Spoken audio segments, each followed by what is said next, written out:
Vos means it is going to be Dendi once again. Maybe the confidence is there, Honey, as he's going to be playing the Lishrak once more in the mid lane. They need the Funnick heroes, so both teams saving out their offlaners for the very end. Could be Funnick Weaver as well. That's true. That's true. You also don't know if 4ASE are going to run the 2-1-2, just because, as you guys talked about, like going through the split push mode with the IO isn't going to be as strong here, just because of Navi's picks. So they might just do a 2-1-2 and a very defensive support that's always with the hero and moves on to team fights, so you're not vulnerable to Glimpse. And so you're at maximum range with Tether, so you don't get owned by Winter Wyvern. So, as you guys mentioned, a Bristleback pick is not necessarily good for them, but I think that style of pick could definitely work for their offlaner. What do you think of an LC here? Just as an offlaner where you have a Gyrocopter plus Lion on the short lane. I think he gets countered kind of hard by Cold Embrace. She gets countered by Cold Embrace, and she gets countered by Wyvern ult too. Yeah, she gets countered pretty hard, I would say. It can work, but I think the risk-reward ratio is not what you want to do in a third deciding game, I think. I also don't know if 4 anchors even play it, so... I think it might actually be a lot better for Na'Vi if they wanted to go for that, like purge the Hex and, you know, isolate a Wisp or something like that, and then you have 3 ways of just blowing up a Wisp immediately, but... I'm just looking, what I'm looking at is Disruptor plus Winter Raven, I wouldn't say is too strong as a support duo, whereas if Are they a support duo? Is it an offlane tank? I guess it's an offlane tank. It should be. You can play Wyvern offlane. That's actually really good, because you can like hide in the trees very easily with Arctic Burn. And his Splinter Shot's pretty good at being able to snipe guaranteed. Anyway, go ahead, Ani. Sorry for interrupting. I was going to say that I felt like that these two are sort of weak supports if you just want to zone out an IO plus 1. If it's the Bristleback, if it's something like an LC that I thought could be quite strong just as a dual lane on that lane, maybe it could be something they could run here. I like the Sand King pick here. It's a nice setup for Leshrac since they don't have the Shadow Demon anymore, and they have a lot of AoE to dump into Static Storm plus Kinetic Field or a Winter's Curse if you want to champion during a Winter's Curse, and then blink it and the quota once the damage reduction is off, it's going to be massive damage. So I like the Sand King here a lot. I think it synergizes well, and as always, you just want to be able to just immediately eliminate the Wisp from the fight, and they have so much burst. Do you think they're going to dual offlane IO Spirit Breaker? It's kind of the same logic as the LC to an extent. He's very tanky, he can get healed up by the Wisp. I think it could work. It can be a combo. It's just very tough to say because you generally don't see that combo at all. I just think it's a very hard call to make. But if you want to split up those lanes and if you're very confident in just having a line plus Gyrocopter, which generally, if there's a solo hero... No one can stand against this of their heroes. Exactly. So. But what do you think even if Na'Vi can break up their lanes, whereas they can run something like dual lanes as well, with a Lesh plus a Sand King and then mix up their lanes? I'm just not too sure if Sand King just alone at off lane is going to... Well, they might just try and pressure mid a lot and then force the supports to come off so Sand King can get a lot of farm. That's what they generally do versus Shadow Fiend, is pressure him a ton, although I'm not particularly sure about the Dire side. Well, for now, though, it looks like the two of them are going to be kind of buddy-buddy here. We'll see if it's going to be them in tandem for the offlane from here on out or not. But here we go, gentlemen. It's going to be game number 3, the final game in this series. Winner to move on and guarantee at least a spot in the Seattle. The loser going to the lower bracket. And, well, it's going to be myself, Cuddle Guy, and Synderen bringing you the coverage here. And I got to tell you, I do like the Spirit Breaker grab. It provides that necessary vision on someone like a Weaver when he's trying to make his slippery escape. Plus, it makes that extra bit of global initiation. And that way, when he charges across the map, you get the setup with the relocate coming in, whether he decides to bring the Gyrocopter with him or not. We'll have to see if it's going to be enough to kind of be that enforcer in the game. And also, of course, I'm very curious for Na'Vi and this Winter Wyvern and how they're going to decide to play it. I mean, it is Soniko who's picking it up again, and Synderen, like I was saying before, he likes to play it pretty damn aggressive, almost similar in the sense of like how they like to play their Night Stalker. He just seems to be in the face of the mid laner when necessary and kind of just all over the place. And last time he got a successful courier pick, so I'm curious to see if he's going to just be lingering like he loves to do. Yeah, this is going to be a really interesting laning stage, I think. This seems like, if you look at both drafts, do you know what I mean when I say this game looks like it could be really volatile? It just seems like, you know, shit's going to go down as Funnick actually manages to steal this top rune. That is a really, really good start for Na'Vi, getting both runes, denying it from the Wisp so he doesn't get the fast bottle. Off to a nice head start. Of course, Boogie will be getting it from passive gold in 40 seconds, so not the end of the world, but definitely a big boost, especially for Funnick with this early game. And they're breaking the tree, so they're probably going to be doing some jungle stacking here. For Nemphy for sure. That's also the right thing to do. Absolutely. Now, Nemphy back in the mid lane here, and on a comfortable hero on the Shadow Fiend. And there's Soniko suddenly. He's trying to add out the aggression, but it looks like maybe it's something 4 anchors anticipate, and then they're going to be keeping the Wisp nearby just in case. So almost a bit of duel-on-duel action here. And we already seen what Dendy could do when he gets an advantage, but that means Trixie's going to be stuck at his own here, and he's trying to man fight onto him, but he's going to get hit pretty damn hard, and it sounds like he's going to be using his salve already. So now just stuck down to 3 tangos. Your Disruptor just trying his best to keep this Spirit Breaker back in that bay. Yeah, this one little rotation from the Wisp mid actually turns out to be really, really important, as it allows the Shadow Fiend to get a couple of last hits and will of course start snowballing fairly quickly with that little bit of damage, as else he would have been forced out of lane almost at level 1. Nemphy is finding a bit. Dendy's doing well as well. Taking some hits here though. Because that bottle's delayed a little bit, you have to wait it out for the quarter. At least this way, he'll be already in the mid lane because Shadow Fiend's probably going to be getting something early on. That way they can just make it for the both of them in that one trip here. And it's not going to be too easy to kind of stop Funnick from, getting a part of that XP in the early on. For now, the CS gain is not too significant. Both offlaners not getting a whole lot better. So Nico, again, waiting for that ball to be coming in. But look at this. Dendy is going to be getting the first blood this game. Just charges up into the high ground, lands off the Lightning Storm there at the end, and he's going to be the one to strike first. But here comes Trixie from the bottom lane. But does he really want to get involved with this? He gets caught with the split earth thereafter. So if the confidence is there for Dendy or not playing this hero, I'd have to say it's looking pretty damn good. Yeah, great first kill for him.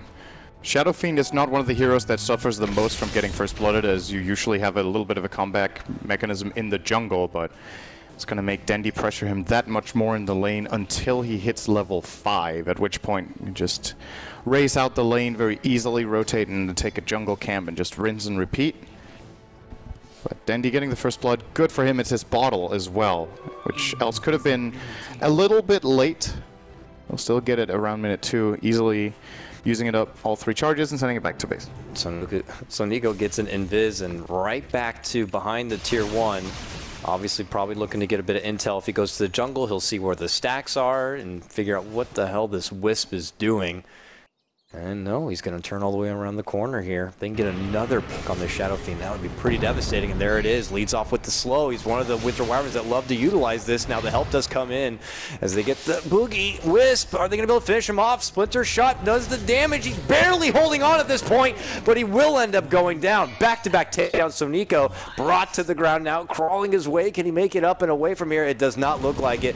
Telmaman even rotating on in, going to get the extra little boost from the tether move speed, but there's the rocket barrage to finish him off. And man, so Nico plays this Winter Wyvern in such an aggressive way, and it's already working very well. I actually think Shadow Fiend would have lived there if he didn't try to turn for the raise. I think he had him fogged entirely, but because he tries to turn around and land that, he ends up standing right inside the vision of the Wyvern. Of course, if the raise lands, it's a trade, but Nico would have still got the kill first, so maybe a little bit of a mistake there. It's also super hard to make the call in that moment regardless, and as you said, he is super aggressive on that Wyvern. This time it definitely pays off for Navi.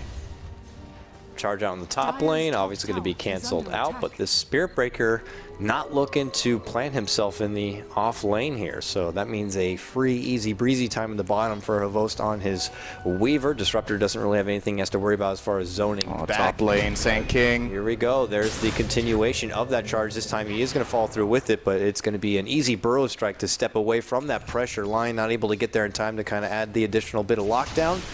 So Funnick makes it out alive, and he picks up some green booties for himself. Tranquil in the mid lane.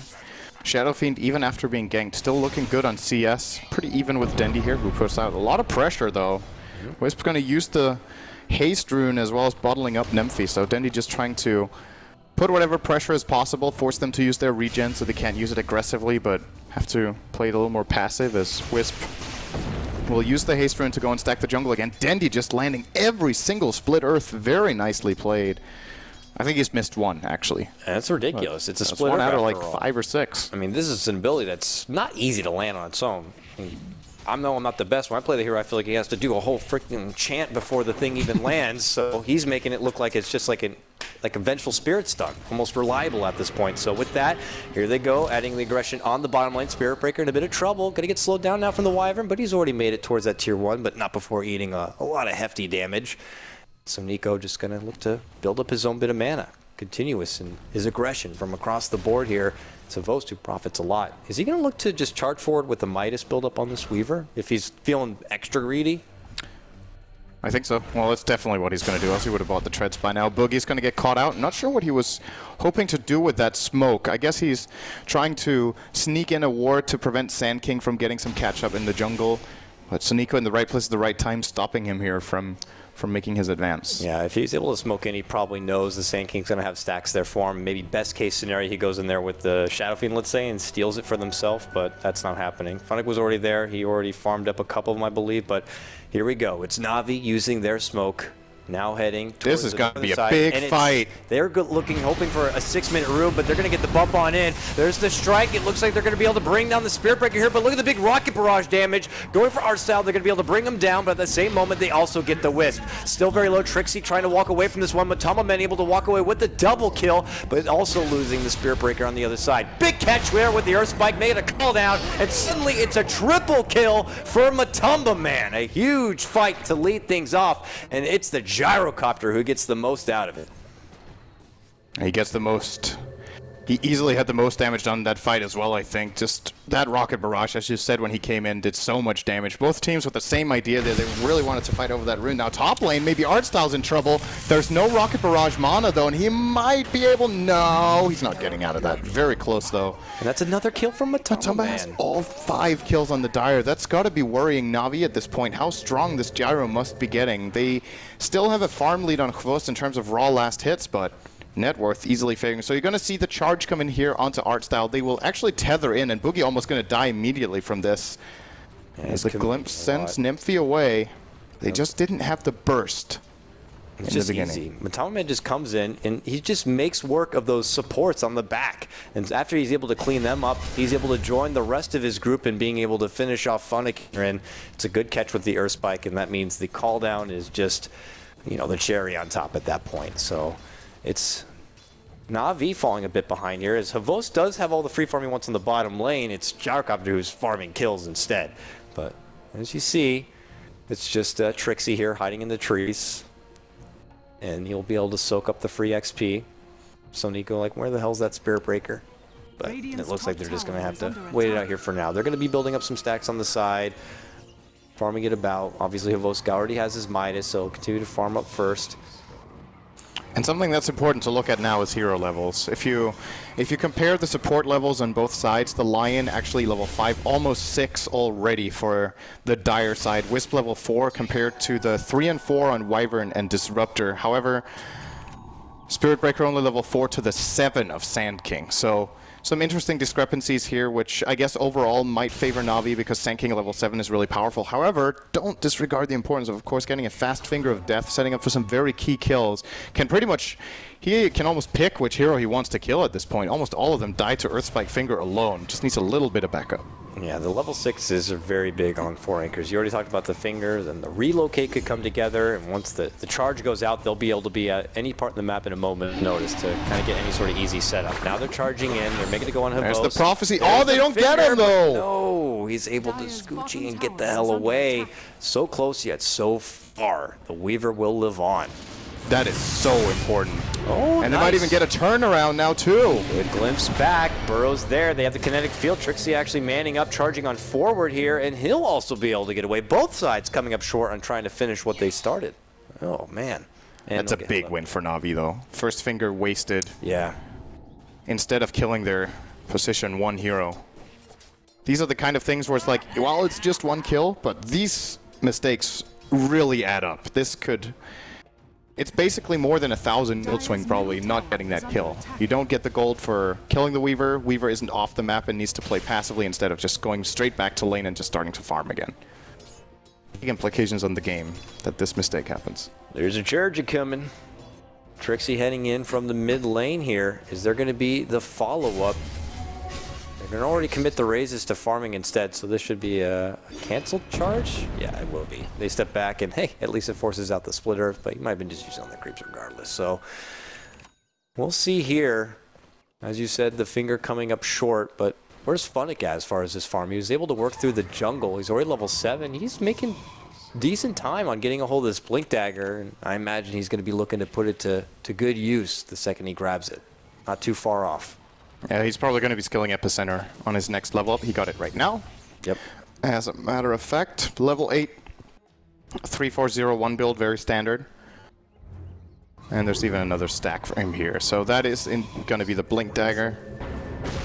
Top lane, call down. Yep. Call down's Dendy there, but Trixie's able to make it back and away. This is the rotation from Dendy towards the top lane, and they're not going to be able to get anything with it. Matamaman was able to finish off that drum.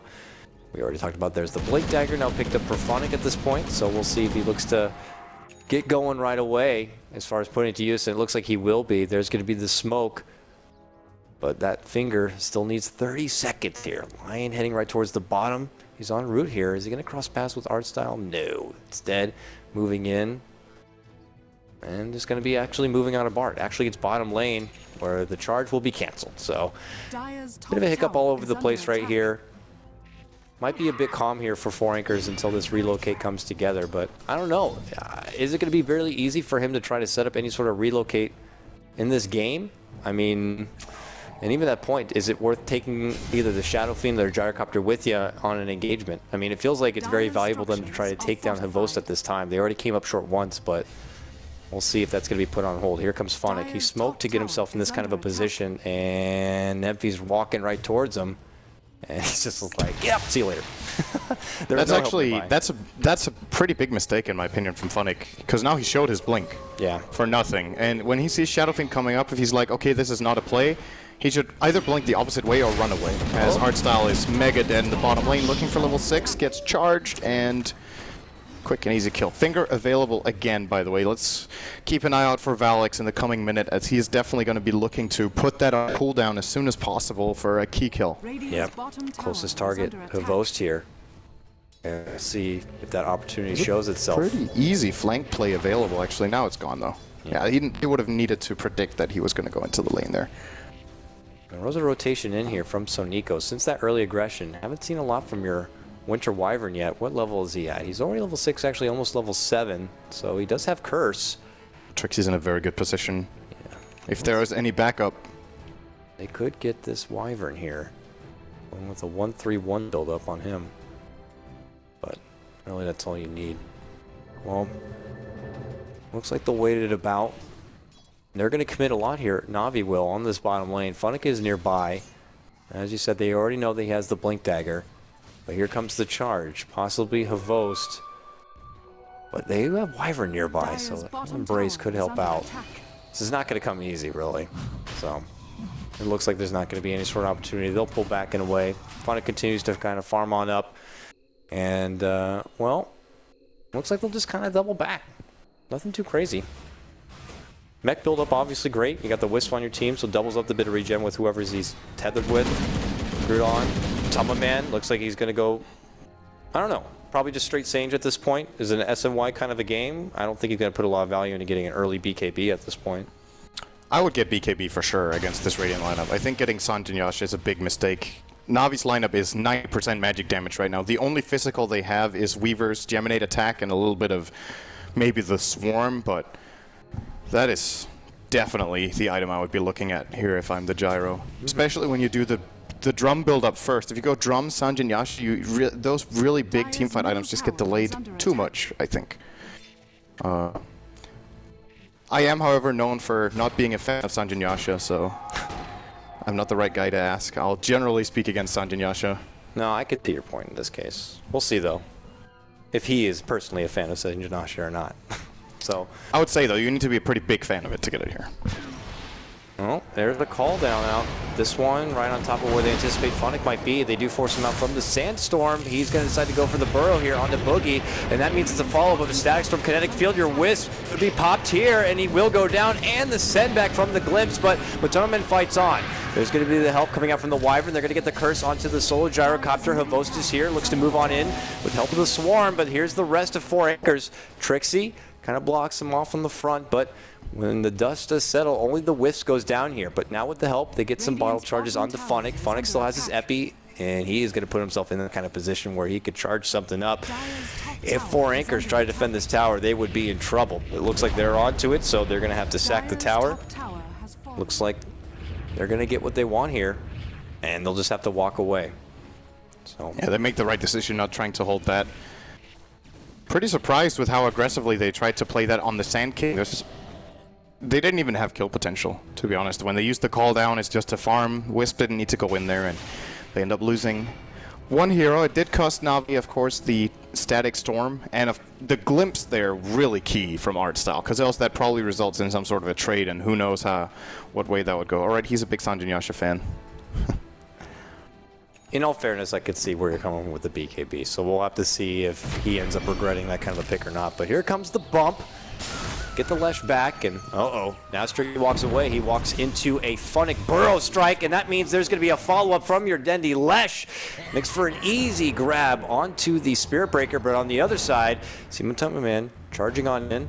Wisp is actually going to grab up the DD and bottle it for himself, and here's Na'Vi in the mid lane. They're going to go ahead and ascend up to the high ground here as a company of 4 and go for the tier 1. They still have their ultimates ready to go here, and there's going to be the early preemptive glyph coming up from 4 anchors. So this is a very important moment. This could go really wrong for either team. If Navi's initiate isn't good, they're going to get destroyed by Call Down and Requiem.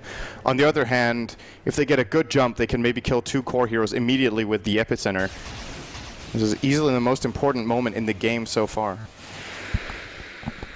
All right, well, there goes the early rocket. This call down looks to be scouting up the trees, maybe thinking Funnick is going to be there waiting with an Epi, but he is not. What a glimpse back! It's going to catch Nephi. Wisp goes in, but he's going to get caught with the curse as well. That's an easy 2-man takedown. Make it 3 with the Lion going to be dropped. Oh, huge fight, you said. Well, this one is going to be going to Na'Vi at this rate. They wipe out 3. Trixie now out on his own, going to get snapped from the lightning storm of Dendi. Make it 4 now. Oh, this is looking a bit like a run back in the last game, Cinderin. And with that big fight in the mid lane, they'll be able to claim this tier 1 mid lane, and the biggest advantage in this game thus far. Didn't even cost them an epicenter or anything. I thought for sure that Boogie was going to try to relocate out the Shadow Fiend the moment this glimpse comes. So if you look at it right here, Wisp is level 6 standing off to the right. Relocate could be cast right now as he tethers in, but he just takes the tether and overcharge. He's going to jump into the silence of the Static Storm, and because of that can't use the relocate. Funnick gets a really good jump, 3 very quick kills, and then perfect cold embrace from Soniko on what would have been at least the 1-kill trade for ASC could have had hoped for there. And Na'Vi just executed that very, very well. Yeah, and Funnick did use, of course, that epicenter, blinking from behind, catching it. But okay, here comes that first relocate, really, of the game, as they're able to finish off Funnick. You gotta remember, the last fight, the call down wasn't available. He used it to try to scout out where the Sand King was, and I guess Na'Vi saw that, and they knew that it was going to be their time without that available. Now, looks like Wisp is going to take his little lion friend back from whence they came. So a nice little soul pick on the Sand King, but pales in comparison of really what Na'Vi got out of that mid lane. So with that, Dendi now has his Bloodstone again early. And, well, we'll have to see. 4 anchors. Pressure on them to make their comeback. They go on the tier 1 top. They make that big fight mid, get the tier 1 mid. Now it looks like bottom is going to be next on the docket for him. One thing you need to consider as far as net worth goes is that Sand King is just getting way more than the Spirit Breaker, and he can look to go for some luxury items that can make a very big difference. Force Staff is almost completed for Funnick, as Trixie is showing off his Gloves of Haste right now, minute 19 on the Spirit Breaker. Pretty much has absolutely nothing to show for himself right now. And look over the Na'Vi side. Sand King he can keep farming. It's one of the advantages of this hero, and Na'Vi really got away with it in the laning stage without getting punished too hard with the setup they did. Funnick's Force Staff is now going to be purchased, along with probably a TP Scroll to get himself ready for another fight. When is the right time to pull out something like this offlane Sand King? We haven't seen it a whole lot in this qualifier. It really made a strong, I don't want to say its debut, but the first time I remember being really impressed was, I believe, Starladder Season 11 Empire, and Yoki in particular pulled it out, and it was awesome. But, you know, other than that, and through this qualifier, we don't see it enough. What kind of game sets up for a really good kind of offlane Sand King? You know, if the enemy supports aren't very strong and can zone you out very easily, or if you've got dual lane / rotation possibilities, it can definitely work. As I'm hearing it. Oh, there it is. Speaking of that Sand King, he gets a big epi onto the mid lane. Boogie trying to help him out, but again, he might have brought himself into trouble. Now, they don't need to glimpse back Boogie, so they're going to try to set up a secondary kill on the Valix. That kill won't be there, but they do secure the one onto Boogie. So it's a two-man drop. Na'Vi again finding the opportunity. Look at this, Havost doing Havost things, looking to come in from behind, pops his own BKB. Can he get the sweep up kill onto your Lion? Yes, he can. Now the bump back from the Nether Strike comes out, but obviously he's not going to be doing a whole lot. All the meanwhile, your Dendi, Leshrek pushing on in with the Edict. Looks like it could be for a tier 2 takedown. Glyph is going to be popped. All the meanwhile, looks like Nemphy is going to be able to get the tier 1 for Anchors in the top lane, but obviously it's Na'Vi continuing to get a lot more. 3 kills plus a tier 2. This is looking like another game where Na'Vi potentially could be running away with this. We'll have to see. 4 Anchors are going to be able to make the fight back. You got to remember at the start of this game, what was it? Matamamen getting 4 or 5 kills right off the bat. It was looking really good, but all of a sudden, one big team fight towards the mid lane of Na'Vi, and they continue to hold the power curve. I think they're just misreading the situation for ASC as well. Nemphy is going for the BKB on the Shadow Fiend as he should. This Sanj on the Gyro is, in my opinion, once again, I am biased against that item. I really do not agree, especially in this game. I feel like there are some games where I'm like, I don't know. I'm feeling very confident this time around that he should just flat out have gone for a BKB, which he actually could have pretty much had by now, and then they could have been looking to take a team fight. But now with this Sanj as well as Morbid Mask, he's just going to get control, it feels like. Any sort of stun can land. He can get caught in the Static Storm. Once again, Na'Vi with a BKB on Hlost, he's not scared of anything. He's just going to run in and start dealing. And that's the kind of play Matamamen could have been looking to make had he gone for that item build. That BKB now complete on your Shadow Fiend. It looked like Phonic on a Sand King looking to step towards the Euls. Like it this game, adds his extra bit of move speed, but also if the charge is to come in from Spirit Breaker, you could just quickly throw him up in the air and, well, kind of put a rein on that kind of parade. So with that, here's Na'Vi moving again. It could also, you were talking about Phoenix Voidstone, right? Yes. That could also be a Lotus Orb. Oh. That is a very good item against Lion. Oh, yes, it is, because you take off the Hex, and then you also risk him fingering himself from the Hex thereafter, because usually you just like or the Earth Hex. Spiking, and then it goes back. That as well, because usually with one spell from the Lion, he's going to immediately just naturally follow up with the next. It's not like... It's also very good against Spirit Breaker. Yeah, obviously, all these things getting set back. And then we could have that case where they just start charging at each other from across the map if they happen to kind of preemptively Lotus Orb themselves. And it's not like in the middle of a big, hectic team fight. It's very easy to see. It's like kind of like that weird see-through kind of orby effect. But when you got things like kinetic field, static storms, you know, Winter's Curse flying all over the place, you could kind of look over something like that. So it's an item I'm a big fan of. Lots of teams not really kind of bring it into their arsenal quite yet, but hey, once Sand King gets that mobility tool, it is something he can always move on to thereafter, so we'll have to see if that's the case or not. Phonic, though, he is going to be throw striking round in, they're going to go into Valix. Caldog's going to be there, but already the damage is done. Valix is going to be going down, but here we go. 4 Anchors looking to ascend the high ground here. They get Art Style down, but now they look to step back. Dendi charging on in, getting off the Lightning Storm onto Trixie, but it looks like 4 Anchors will make their clean escape, and they're going to be walking away with a 2-for-1 trade here. Just the 2 supports going down, but when they were behind, they're able to get that big XP boost and some extra bit of change. And your SMY now complete on the Gyrocopter. Yeah, he's going to be working on the BKB right away. Now he had the Sanj, he probably felt like, okay, should definitely complete the SNY. I'm imagining this BKB will come up sub 30 if he continues to farm well as Trixie. Oh, that was probably not what he was looking for. Dendi could actually look to turn around on him. He's going to land. Oh, actually missed the splitter. Nice turn from Trixie. He's still dead. Yeah. Got glimpsed in place by Art Style. That's one of those moments where you're just like, oh shit, oh shit, oh shit, after you cancel your charge. Because what he should have done is he should have actually just continued running instead of stopping next to Dendi and getting himself killed there. Yeah. We're going to see it here. You just continue running to the creep wave top, and you're safe. Stop maybe by a secret shop and just hope you find a way and just out. TP out. Yeah. Well, not the case this time as they're going down, but look at this, a breakout fight here, and they're going to be able to get the kill on Dendi. So look, they get redemption for their Spirit Breaker here, but now BKB going to be popped here. Coming out, Vos gets the Courier, and now he's going to time-lapse his way out from here. But can he make it out? Here comes Matama with help of Boogie. And it looks like your little bug is going to be able to slip away. But hey, he walks away with a big Courier grab, and look at this. Trixie anticipating a bit of a long game. He's going to go for a more greedy Midas pickup on your Spirit Breaker. Well, more bashes, I guess.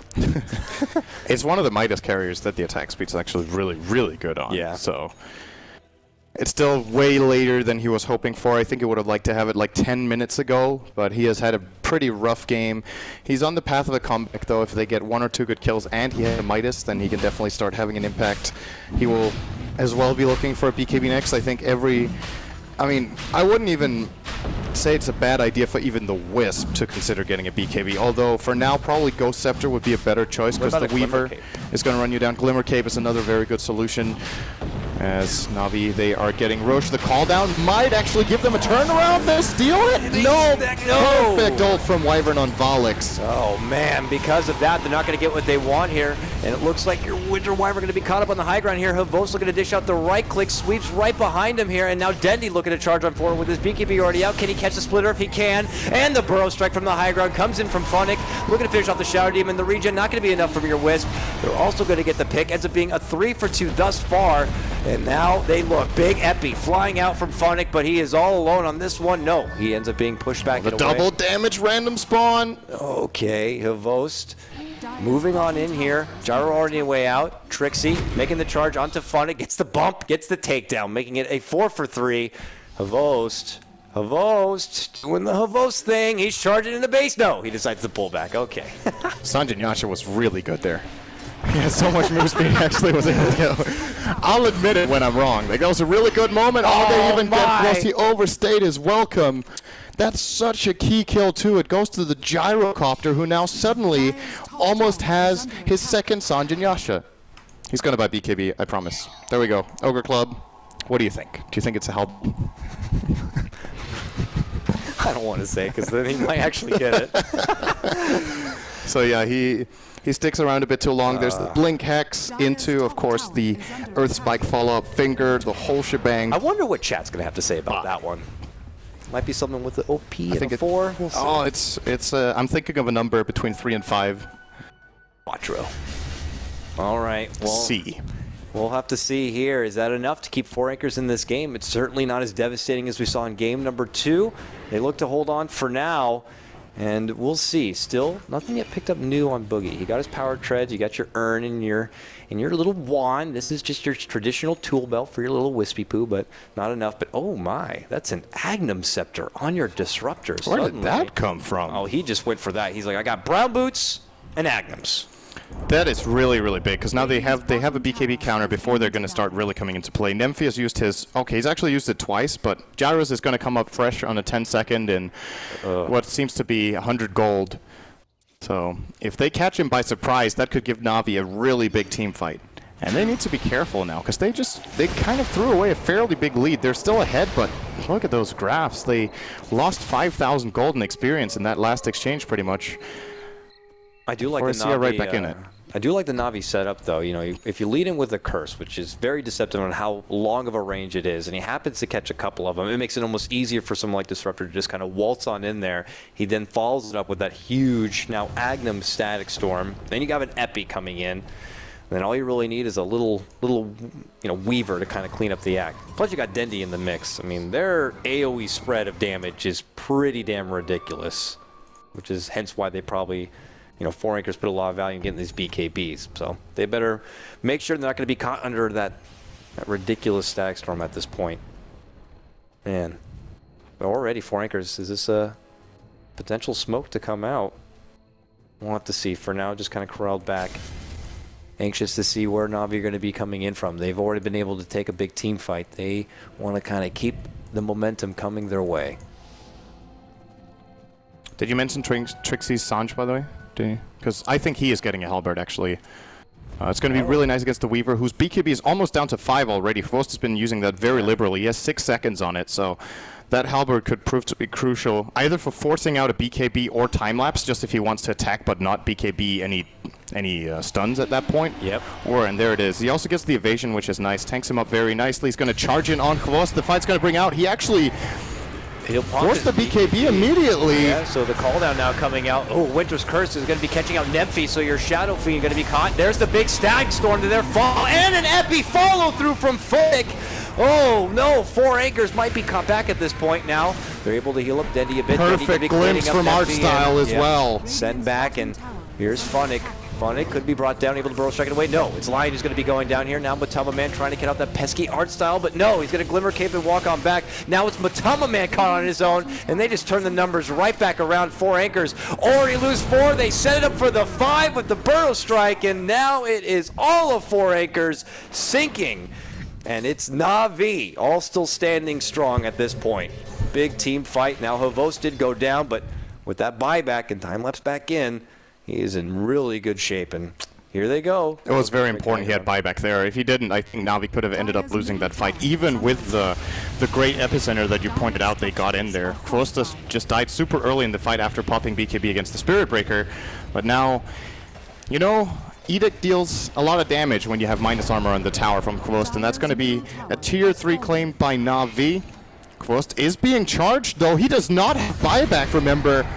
He's going to pop his BKB, still going to get nether struck and bashed again. Oh man, and again. 71%, my God. And they're going to get the right click, he goes down. Yeah, more like 71%. This is crazy. It's that Midas, man. 80 seconds without a Weaver. This is time for ESC need to accomplish something. So this was that first fight that went down. This is after Trixie led in with that initial charge, and then he had a Nether Strike follow-up onto Havos while BK beat, and, well, at that point, this is where Na'Vi kind of had everything set up with the Winter Curse, and then they had out the big AoE spread of the Static Storm, Agnum Static Storm on top of it. So then eventually thereafter, it was just cleanup duty. They just picked him off one by one. Valix thought he'd be able to get the cleanup on Funnick there, but there it is. Havos back from the dead. He moves in, gets that kill, and they end up wiping out all 5. And Na'Vi just did such a good job in that fight, kiting more than anything. They really spread out the damage nicely. They all got very low, but no one died. Well, they're looking to take the fight 4 on 5. They don't care. Oh, Matamba Man, he gets muted under that Static Storm. Nephi, though, able to make the jump over, cleans up the support. Now they look back for Dendy. The charge comes through from Tricky. Oh, Nether Strike not going to be coming off with the burrow sweeping in from Funnick. They are able to finish off the Goat Man, and quickly 3 end up going down all day with the count of Havost. And now it's 4 Anchors trying to at least bring down this tier 1. And Na'Vi showing one of their weaknesses, I would say, which is overconfidence a lot of the time. They willingly took a 4 on 5 at their tower right there. And a lot of the times, it's one of the teams that I can remember seeing gets most excited to just go in for a fight in which they're outnumbered. Just they try, they're like, okay, we can do this, even though they were lacking their position 1 hero. And they engaged into a fight with full health, mana, and cooldowns. And that generally only goes one way. I mean, it wasn't a disaster, but they end up handing over a little bit of extra gold to 4ASC that, honestly, they just flat out shouldn't have had. Yeah, they can't afford to be handing over easy free monies like that. And because of it, you could see already, it's... Trixie's getting super farmed. Where did that come from? Remember where he was in net worth? He was below Sand King. He was like 2K when Sand King was 5.5. He has overtaken him with Midas in a couple of good team fights, and this Spirit Breaker is looking to become a pretty dangerous core in this game. And all of a sudden, Na'Vi, they have the Lesh and Weaver still with good farm, but Spirit Breaker threatening to become a 3rd physical damage core for ASC come mid-game. Or late game, rather. We're closing in. Hey, that Midas is working out for him. He continues to build up more and more money. So what does he go for next year on your Spirit Breaker, considering he's building in that much farm? He's got like, what, 20-some-odd hundred gold already built up? But yeah, the BKB there. All right. Still susceptible, of course, to your Agnum Static Storm, but if he's able to lead off the fight and catch out someone like your Disruptor, it could be a different story. And it's going to be a 10-second one once he picks it up, of course. And it's interesting to see 4SC kind of spacing them out. So Shadowfiend gets it first, uses it 2 fights. Then Gyro gets it and has used it, I think, 2 or 3 times. And now Spirit Breaker's getting it. So there's always a 10-second one going into the fight that Na'Vi actually can't deal with. I don't think they can kill a charging Spirit Breaker with BKB on. They have the Weaver with, of course, the minus armor from Deso. That's pretty much it. They have that and Edict. Are we sure? The only way I see it, Winter's Curse maybe could kill him, actually. That's true. Winter's Curse could get him killed from his own Gyrocopter and Shadowfiend.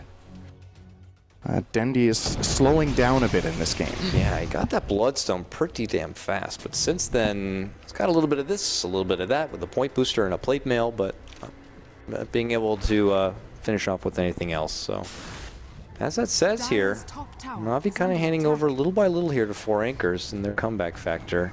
You're a Gyrocopter, now with his Helm of the Dominator here. But have to keep on farming up at this point. Well, Havos now continues to truck on, farming on the bottom lane at this point. Do we have a while before the Roche is even back up? All right, we got about a minute or so, maybe a bit less. So you can already see both teams putting a lot of value into that, dewarding, unwarding, and we're going to see a bit of attention. Who is this Aegis more valuable for at this point? Na'Vi able to get it. They feel a lot more confident being able to continue their pressure on the 4 anchors side. But if 4 anchors are able to grab it, I mean, does this game almost become a split down the middle now? And it's just as much potential for 4 anchors to kind of take it back their way. I think it is a split down the middle right now. The lead Na'Vi have is not significant at all anymore. It's all about execution, and to be fair with you, Na'Vi have kind of been lacking it a little bit, or at least their decision making has been questionable in the last 5 minutes or so. Pretty much since that Havos catch off on the bottom lane. Yeah. Yeah, okay, well here comes Trixie, right? To get himself in that fickle area by the Roche pit as it's getting ready to come up. And for, well, Na'Vi, they continue to pressure out these lanes so they can get a bit more space in their favor. There's the Lincoln Sphere for Havos. Building for it for quite a while. How easy is it for 4 anchors though to pop it? They already have the mana drain to easily take it down. Charge removes it pretty much globally. So is it going to be a big deal for this Lincolns to even be in the side of Havos on his Weaver? I feel like it's something that could be easily be popped from the side of 4 anchors, but it allows him to maybe react to a blink hex. Because if you need to blink mana drain hex, you have like that extra little bit of time in which you might be able to get it off. So I guess that's what he's building it for. I also don't think it's that good here, but he might feel forced into it since he's getting control so much in these fights. Yeah. He's only got 3 deaths. I thought he died more, but the times he survives, he doesn't get to do so much in the fights. Get forced out very quickly by the 4 ASC side. Another D-ward here, both sides very close to this Roche. And looks like they're going to head up to their own jungle and just continue to farm up here on Matama Man. So we'll see next. Is this the kind of game for your gyrocopter to just continue trucking on forward, finishing out possibly your Satanic on top of his Helm of the Dominator already? He's got about 2k gold saved up. Just looking to build in a bit more damage, or does he hold off for now and maybe consider going for an MKB at this point? It's not like Butterfly is really good for a couple of reasons. It's good against the Weaver, who doesn't have an MKB yet. And I think it also works against Winter's Curse, correct me if I'm wrong, but I think you still have the evasion against your own allies while you're cursed. I'm not 100% on that, though. I don't think it will say there if it mutes or not, but I would be pretty certain it does not mute. I think it doesn't mute, so there's some value to that. Well, here's Na'Vi already in the... And also gives him Flutter, so he can actually he can run the same speed as the Weaver when he has Flutter running, so that's true. It's pretty decent. Okay, we'll see here. This is a big play. So Nico might almost die before we even get started. He has to Glimmer Cape defensively because Roshan is in a bad mood today. Bashing the hell out of him. He is going to step back and heal on up here. Now they throw out the they're still getting it. And they just take it for free. Uh-oh. Oh, and a bit of bonus on the side. They get the Yules off, and it makes for an easy kill onto your Lion. And it's not like he has a buyback right now to just kind of come back and try to get a fight their way. He's out for 50 seconds. Ooh. I mean, was there potential there for 4 anchors to try to interject and get something going? It just seemed like the opportunity wasn't there for them, and they had to sack it. But if they knew they weren't going to be able to take it, I mean, maybe they should have stepped away and just continued to farm and wait for Na'Vi to make this kind of a push. But because they did nothing, they just get punished for it. And now, look at this. Farnik sets up a beautiful burrow strike right on top of Nephi, which leads to an Agnem Static Storm. They're going to be cleaning him up. He's out, no buyback. Oh, this is disastrous for 4 anchors, but Tama going to be forced to BKB and step back. Trixie muscles his way in, able to finish off that Disruptor, but he already used everything he could. A brief sidestep relocate is not going to save out Matama Man, so he's going to be forced to immediately buy back. They're looking to make it go onto Trixie. Trixie could be brought down, gets one last bash before he does get dropped. He has no buyback himself. Funnick with a nice 2-man burrow strike. There's going to be the Aegis used. Havos charges on in, looking to pop the whips, gets that kill, makes it a double kill for him. Now he's looking to go for Matama Man. If he's taken down, that's a dieback for him. Valak's able to get off the finger onto Havos, but Havos still stands, and with that, he's going to be able to crawl away. Now Matama Man looking to re-engage, going to take down the call down. Good damage on the Havos. The missile going to connect here. What a going to play! save him, but they're still going to get the kill nonetheless. Matama Man still looking to hold strong, gets his his own double, but that's his dieback. And now it's Funnick, barely alive. Valak's not going to pursue. Where is he? Oh, he's going to blink and make it on out. It's not there. Ends up being a 3 for 4, but it did cost some buybacks on the side of 4 anchors, and that... Oh, he didn't know. I think he wasn't aware that Sand King was actually out of mana for absolutely everything. I think he couldn't even Sandstorm there, and of course the Blink Dagger was on cooldown from taking hero damage, as now he's looking to steal a kill as bonus. Deja vu. Maybe he was worried what happened in that mid lane fight not that long ago where he thought he was going to get the kill on Funnick and just turning it right back on him with the Burrow Strike. So we're going to see this Burrow jump from Funnick is really crucial. They chain it up nicely with Dendy before Nymphy BKBs. The relocate again from Boogie. Too late. Yep. He gets it off here. He's got to be faster on these relocates in every fight, it seems like. Now, considering how far behind already in the fight for ASCR, they're actually getting a pretty decent fight out of it all in all. I thought the game was pretty much going to end here, but Tumberman dealt a lot as Dendy gets caught out. Oh, wow. That was a relocate to the mid lane to catch up that charges. Dendy. Oh, Funnick, though, closing the gap. Force Blink on forward. Gets the stun to Trixie. Tricky now. Trixie going for the TP. BKB. No! Not happening. Winter's Curse going to lock him air, and they get the glimpse back into a Static Storm, but that has no kinetic field, so Neffy going to be walking right out from it. And look at this. Trixie still holds strong. Funnick going to step back with a Burrow and his Epi. Self-Yules. And, well, he's able to blink away. Very hesitant both sides as they trade back and forth. Now Trixie's able to burst away. No! Gets caught with the Burrow Strike. You're not going anywhere. He's going to go down. This is a bit of a hot mess coming on out. This led in with 4 anchors, starting off with a good pick onto Dendy's Leshrek, but they end up losing Trixie as well. So, what a roller coaster. It really is. Well, Trixie does have buyback if Na'Vi try to push this as, this charge. Ooh, no. Denied. Blocks him right off. Makes for an easy cleanup. Now they're going to be pushing out the mid lane here. If they wanted to, they could try for mid. I don't know. Does Dendy have Boots of Travel? Because, yes, he does. They might have been tempted to try for that, to be honest, with Trixie on the sidelines, but he is one of the heroes that still does have buyback for the Dire.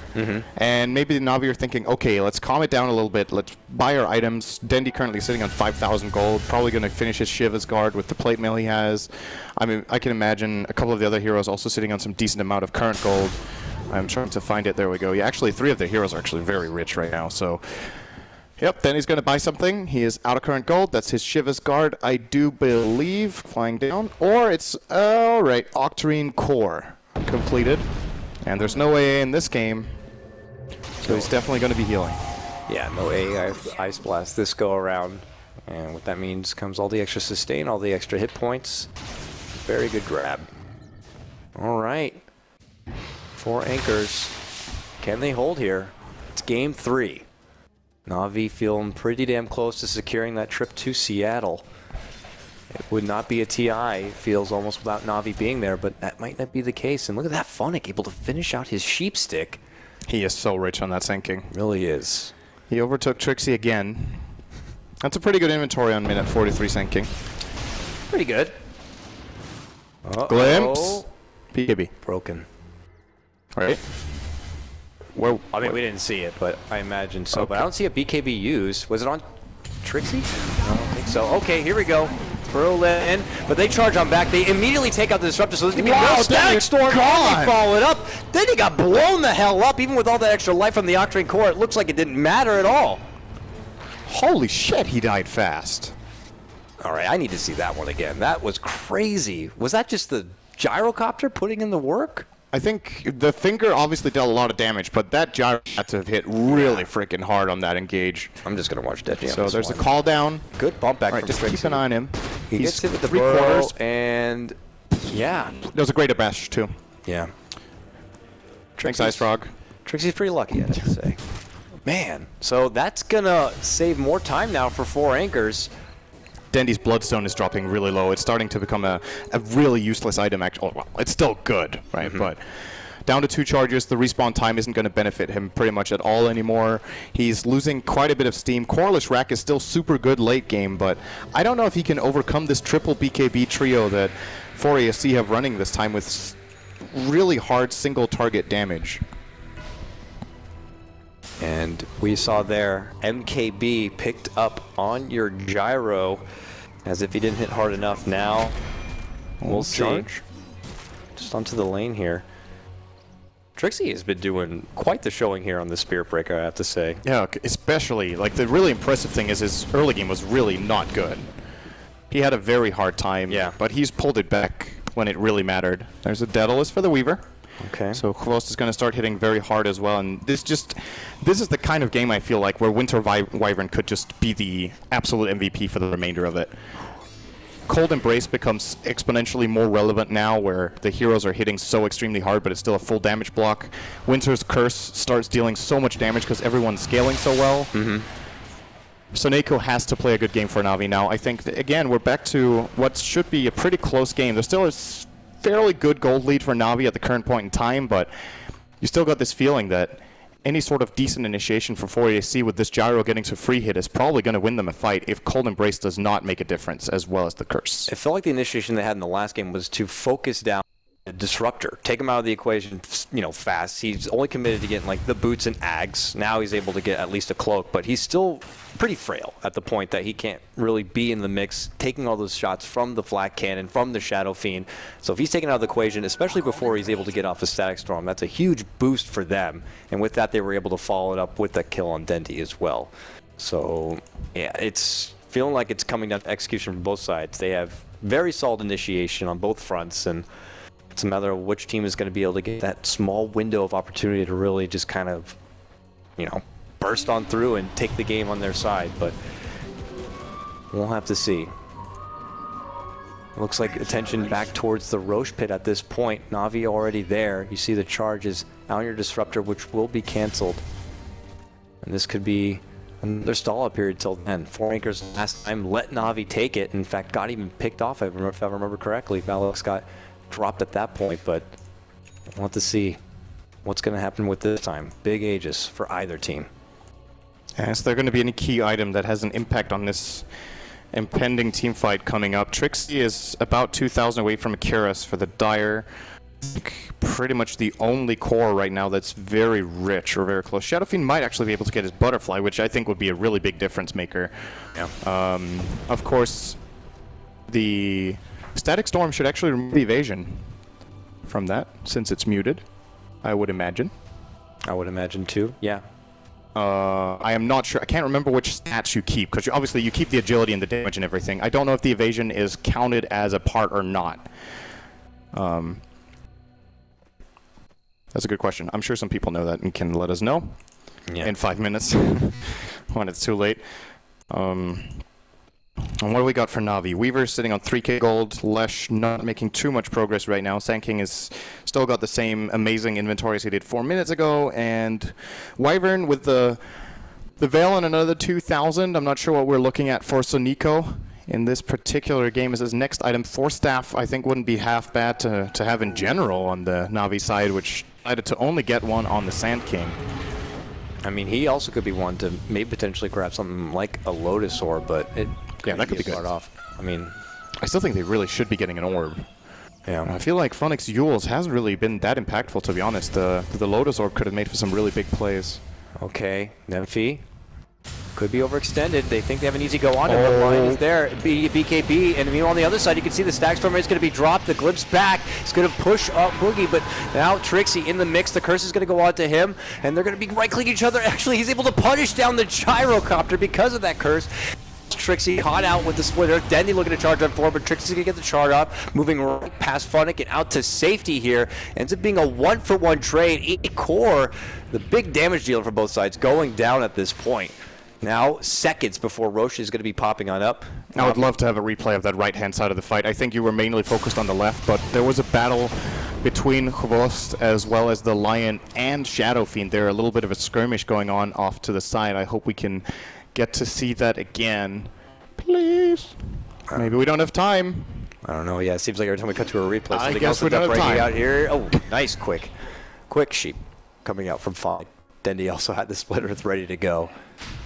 4 Anchors happy to always kind of take that brawl, showing that they're not ready to kind of have the kind of game where their backs against the wall. And it's ballsy play from Nymphy. Yeah, he's first in the pit here. Beaver has buyback and time-lapse again now.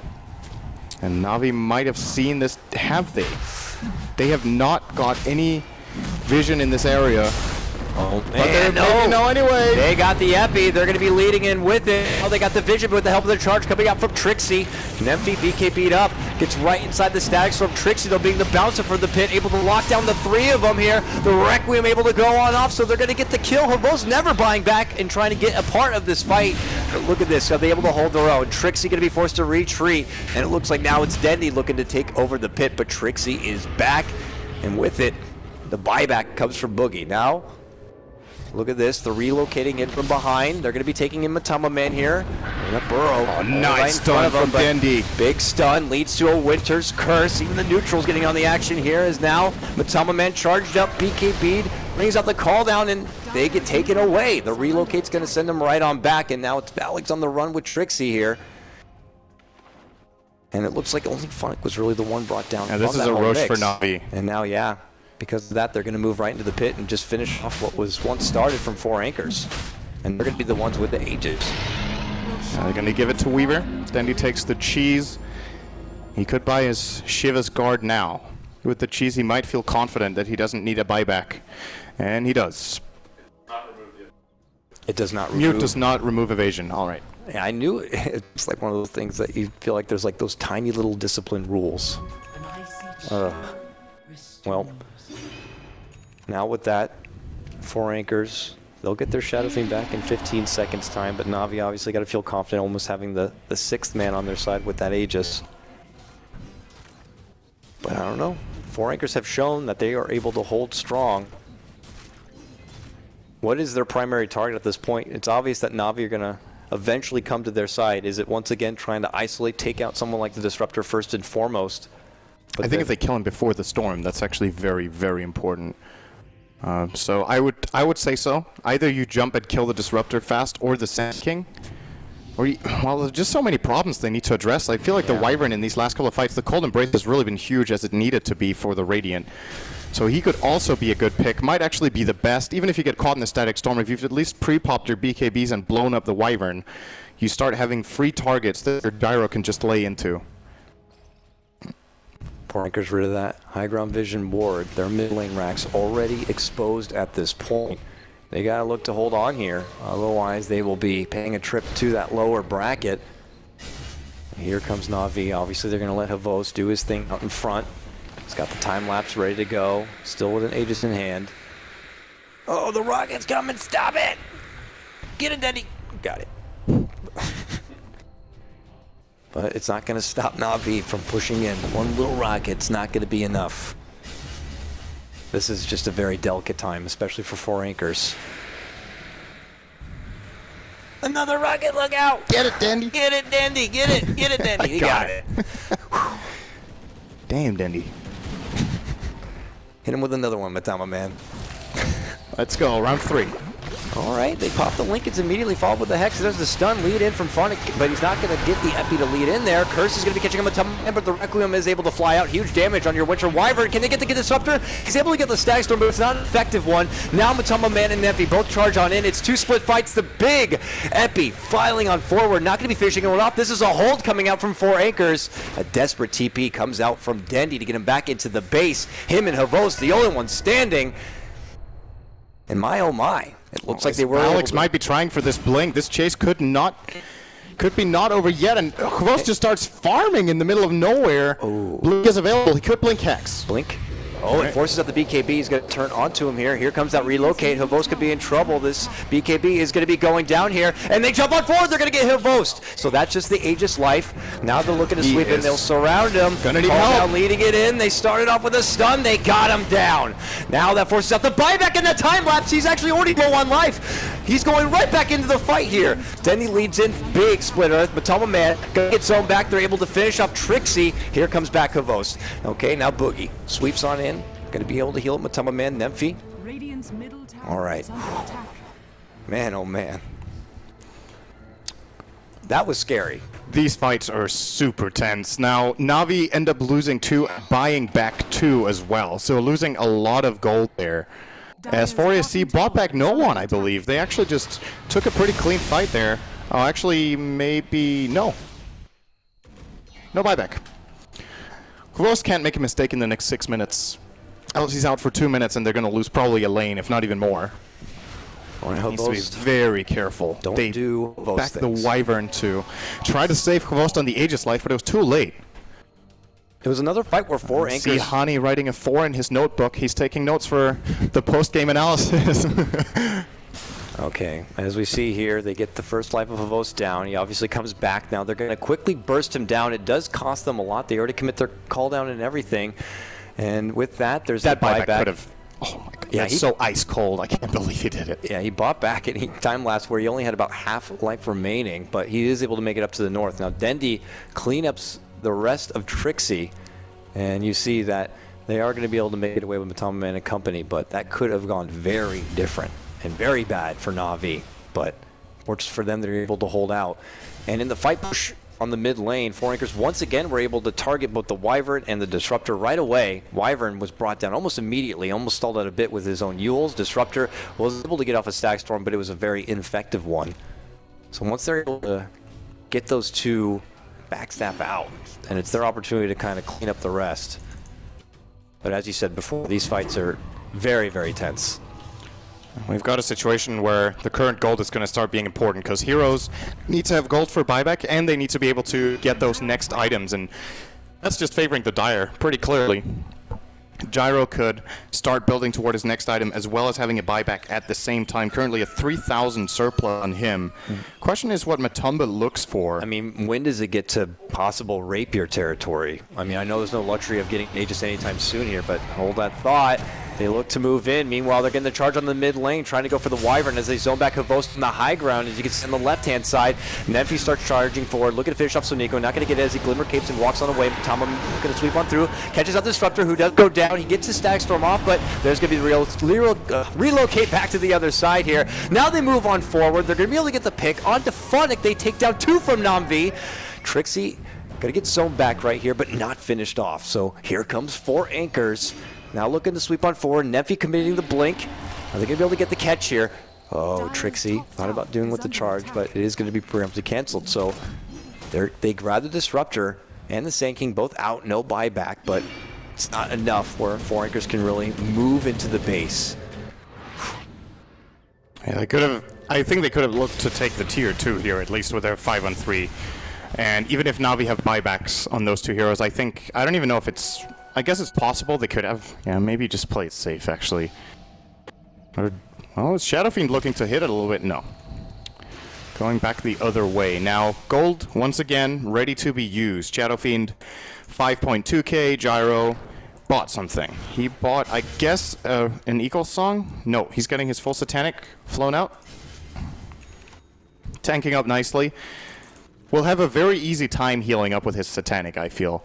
The only way he doesn't heal is if the target is cold embraced, in which case I do believe it doesn't work because you don't deal damage, so you don't lifesteal. But in any other situation, he should have fairly easy access to hitting heroes. I think Navi's currently playing without any Ghost Scepters, which is honestly pretty surprising when you're facing a Gyro, Shadow Fiend, Spirit Breaker 60 minutes in. Ghost Scepters become extremely valuable. Either that or the Force Staffs we talked about earlier. Could see Dendi even looking to maybe make an E-Blade in his cheese slot. I feel like they really need some more physical protection for their heroes. They just die too fast. Dendi's going to spot Matumba, and vice versa. No. Going for the Shiva. Oh, now they spook He's back. going in. Oh, he's going in with his BKB pop, but same with Matumba Man here. He's dishing out the right click. Got to get the help from the Embrace. Now, call down on top, but not going to be very effective. Plus, they get the help from the Glimmer Cape here. Throw out a casual rocket as they step back. Looks looking to move on forward here. Nemphy pops his own BKB. Now they charge in. Blink in Requiem. Going to be doing work. They finish off Funnick. They sure can. And now as the Stack Storm going to be dropped right on above. And it looks like they're going to be zoned back. Arcstyle going to be easily cleaned up here from Matumba Man as he charges on forward for Hvost. Meanwhile, on the other side, you can see Dendi looking to move on in. Nemphy got to be bursted apart right now. He gets his own mega kill streak. He's looking to clear up the Wisp. Meanwhile, Hvost getting focused back. Gets hit with the rocket. Valak's looking to soak up some mana so he can follow on through with some more lockdown. There's the bump on in. Hvost could be caught out here. The rocket going to catch with the cold embrace. Going to keep him alive for now. Waiting for him to kind of melt on through. Glimmer Cape, Sakuchi, they move in, they get the grab, Lion goes down.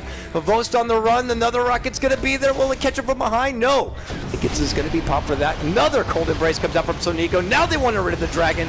They'll be able to burst him down here. A call down flies through, and Dendy looking to charge on in, gets the cleanup, taking out Boogie, and now Mutsuma Man trying to go for the TP, not gonna be there, gets caught with the Split Earth, and it's now Navi who come out on top.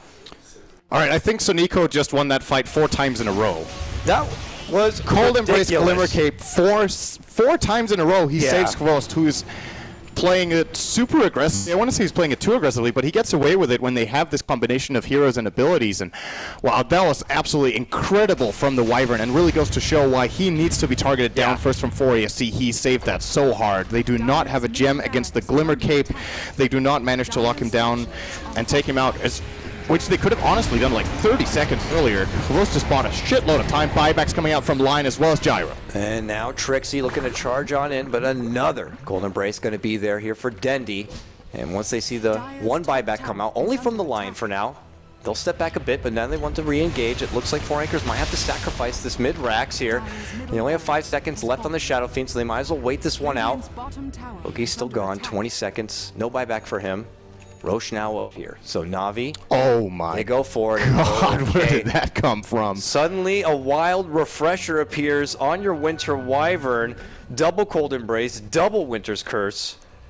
One was enough, but now. He has to die first before ASC. Yeah. I think Sonico, he has really been stepping it up when it mattered the most in this game, and now he's got a much easier time performing his task as... Oh, no, high ground advantage for Navi. They're just going to drop everything right on their head.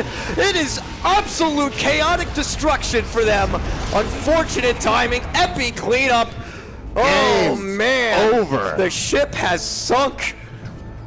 A desperation couple of buybacks coming out for Shadow Fiend and Trixie on his Spirit Breaker. But I think the damage had already been done.